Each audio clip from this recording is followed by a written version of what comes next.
there's some people that get stuck on what a proposal is and what a proposal should look like. Of course, there's no cast in stone structure of a proposal.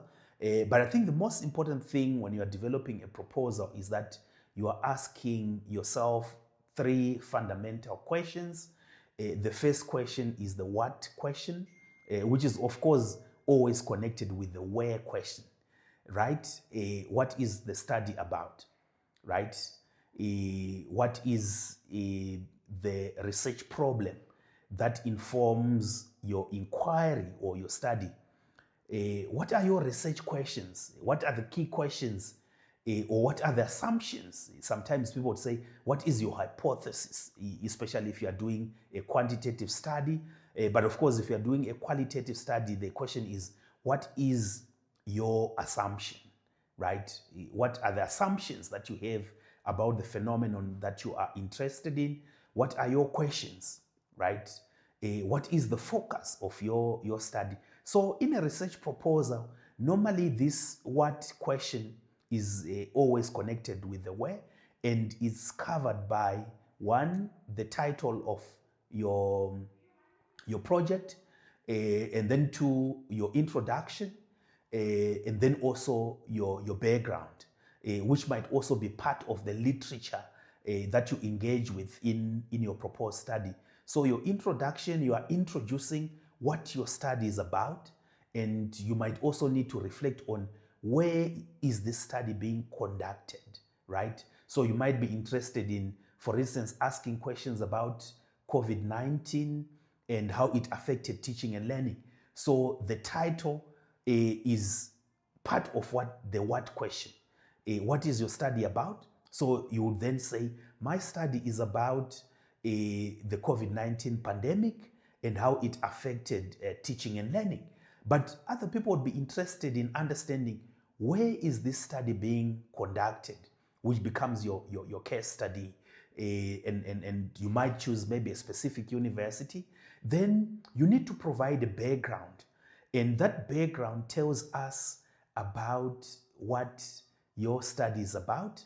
It tells us about what informs this particular study. So you might want to talk about the outbreak of the COVID-19 pandemic in, of course, 2019, and the changes that it triggered within the university space and within teaching and learning. And then you provide the background, and you then transition from the what question to the why question. So that becomes the second fundamental question that you're asking. Why is this study important? Why should we do this particular study? Why should we be concerned about the questions that you are asking, about the study that you are interested in, right? Why is it worth doing? Why is it important to do this particular study? So that is the second question, which help you to shape your research proposal or your concept note. So after asking and addressing the what question, you then move to the why question. Why should this study be done, right? Why is this important? Why is it worth doing?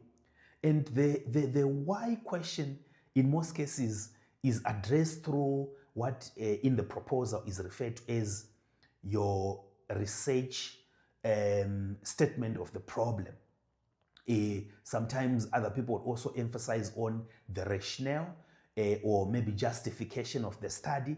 Of course, depending with the discipline, some people just say the statement of the problem suffices, or sometimes you need the rationale, or you need the justification of the study.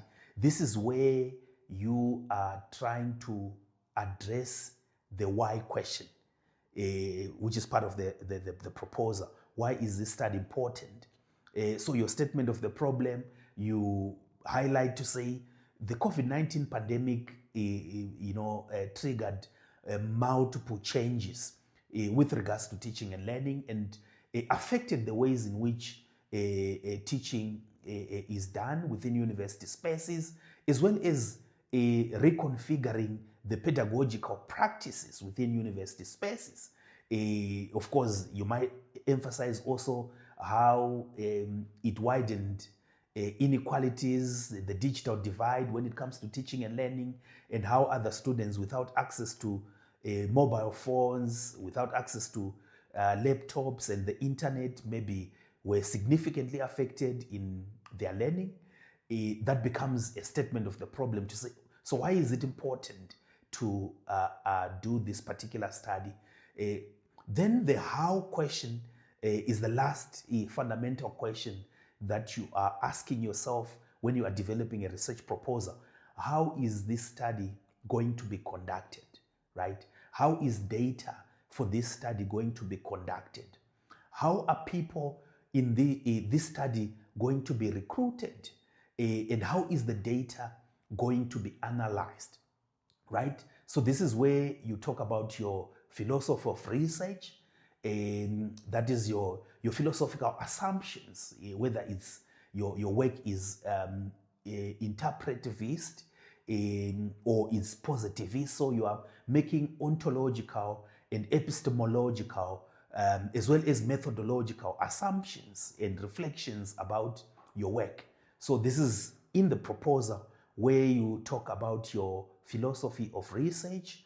This is where you talk about your methodology, right? Is your study quantitative or qualitative? And this is also part of where you reflect on your research design, as well as your research methods, your sampling techniques, your data analysis.